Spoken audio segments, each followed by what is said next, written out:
You most welcome in my channel Rajeev study centre. Jai Hind student. आज हम लोग पढ़ने वाले हैं एनसीईआरटी 10th क्लास का मैथ चैप्टर 1.3। अगर आप 1.1 नहीं देखे हैं जरूर देख लें, इस वीडियो के डिस्क्रिप्शन में आपको उनका लिंक मिल जाएगा।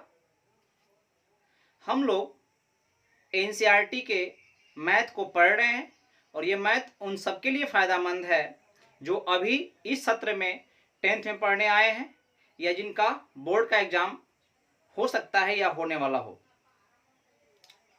तो आप जरूर देख लें उन्हें। 1.2 भी यदि आप चाहते हैं कि मैं वीडियो बनाऊं तो आप कमेंट बॉक्स में कमेंट करें, मैं ज़रूर बनाऊंगा। क्योंकि वो चैप्टर थोड़ा सा आसान है इसलिए हमने नहीं बनाया। तो आइए हम शुरू करते हैं।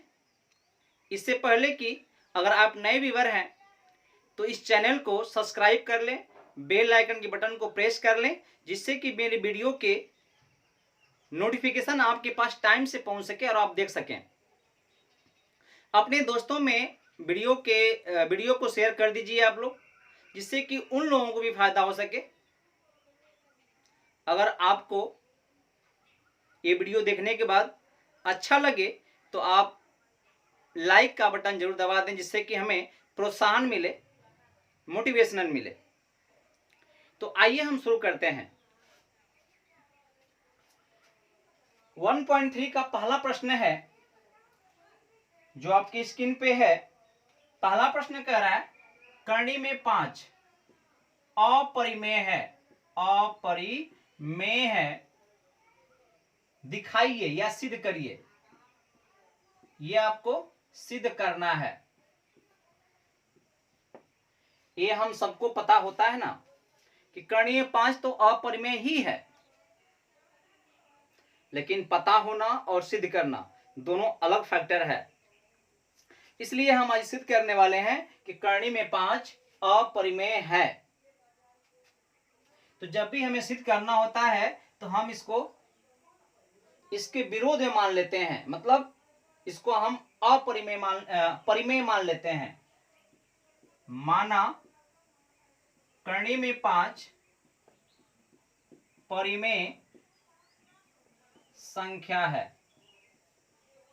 परिमेय संख्या।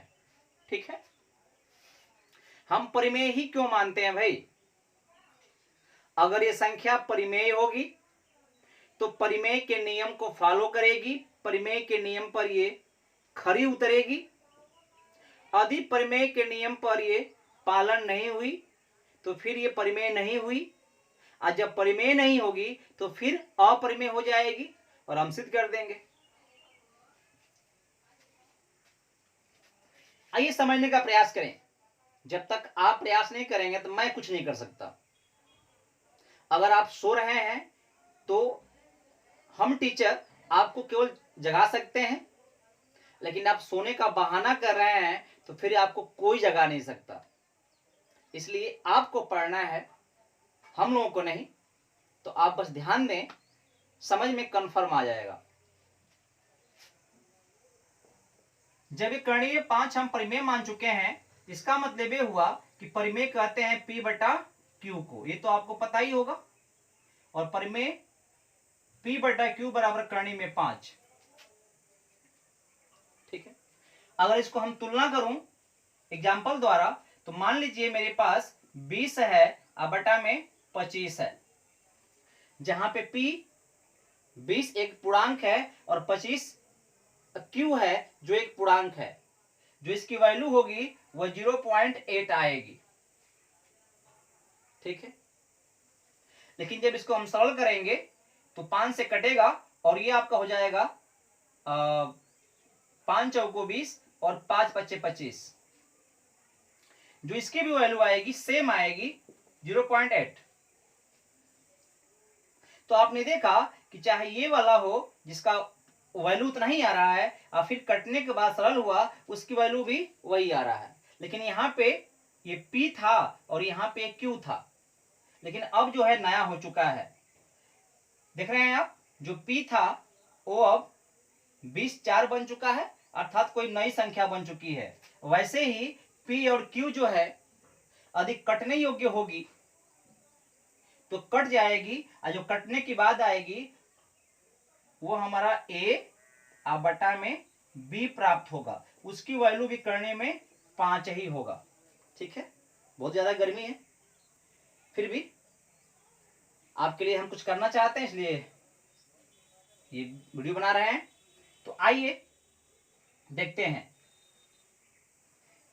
चूंकि 20 अब 4 हो चुका है, 25 5 हो चुका है, तो P को हम A कह सकते हैं और Q को B। अंतर क्या है कि यहाँ पे कॉमन 5 था और यहाँ पे कॉमन कुछ नहीं है। तो जहां कॉमन कुछ नहीं होता है दो संख्याओं के बीच में, उसे हम सह अभाज्य कहते हैं। सह अभाज्य कहते हैं, जिसको हम को प्राइम नंबर भी कहते हैं। अगर आपको नंबर सिस्टम, भाज्य अभाज्य सब जानना है तो इस वीडियो के डिस्क्रिप्शन में उस वीडियो का लिंक मिल जाएगा जहां पे हमने पूरा वीडियो बनाया हुआ है नंबर सिस्टम के बारे में। चलिए आगे हम पढ़ते हैं। तो हमने P बटा Q को A बटा B हम मान सकते हैं, और जो A बटा B है बराबर करने के 5 के ही होगा, लेकिन इसमें कोई भी कॉमन नहीं होगा। ये क्या होगी, तो ये आपका सह अभाज्य होंगे। सह अभाज्य, सह अभाज्य का मतलब जिनमें कोई कॉमन ना हो। जब त्रिया गुणा करेंगे हम तो ये बन जाएगा आपका A बराबर B करने में 5। ठीक है, दोनों पक्ष का हम जब वर्ग कर देंगे तो हमें मिलेगा A स्क्वायर बराबर 5B स्क्वायर। ठीक है, आपको ये पता है कि इस संख्या में जो है ये 5 है। जब ये 5 है तो कंफर्म में 5 से कटेगा संख्या, और जब 5 से कटेगा तो A स्क्वायर भी तो 5 से कटेगा, क्योंकि A स्क्वायर की वैल्यू क्या है, 5B स्क्वायर है।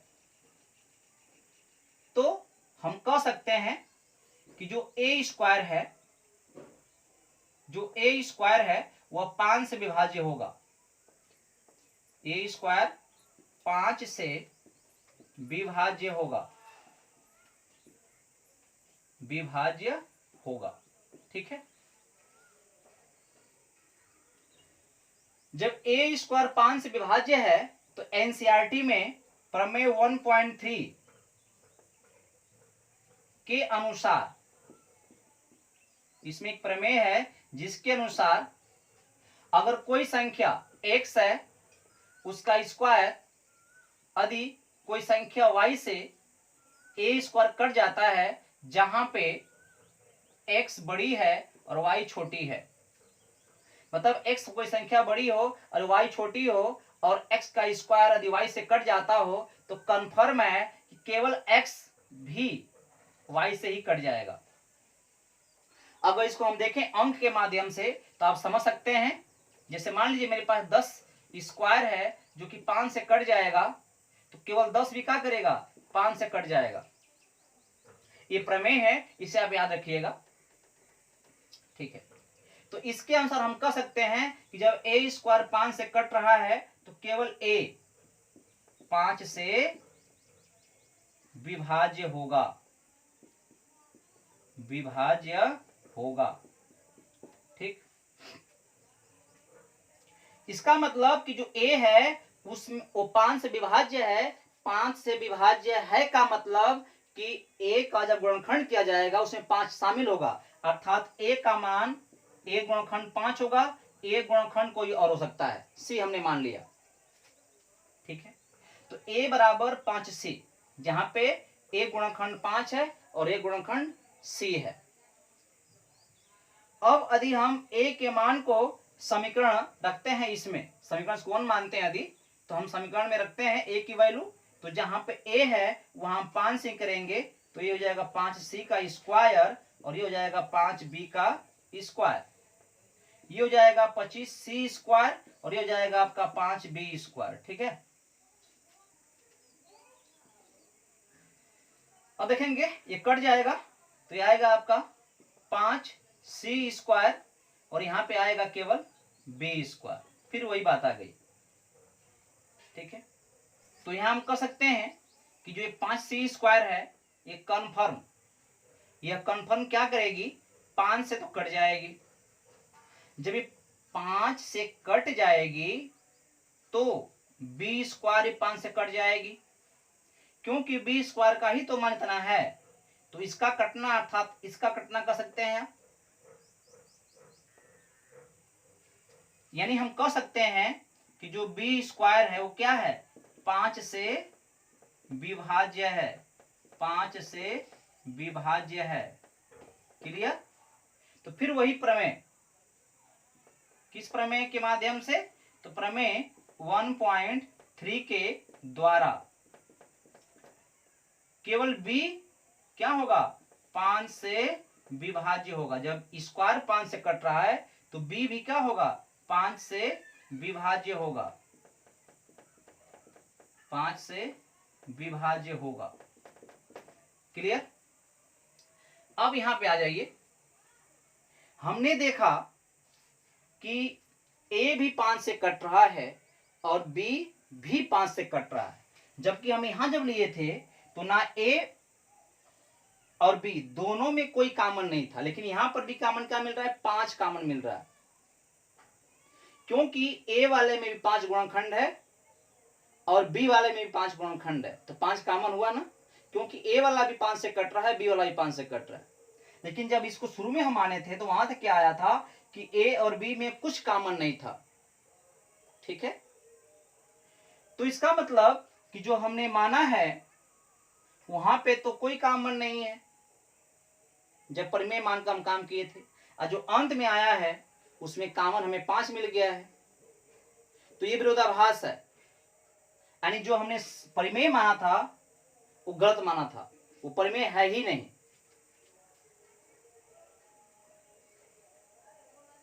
अतः विरोधाभास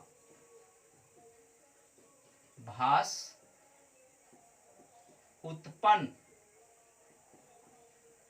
होता है, अर्थात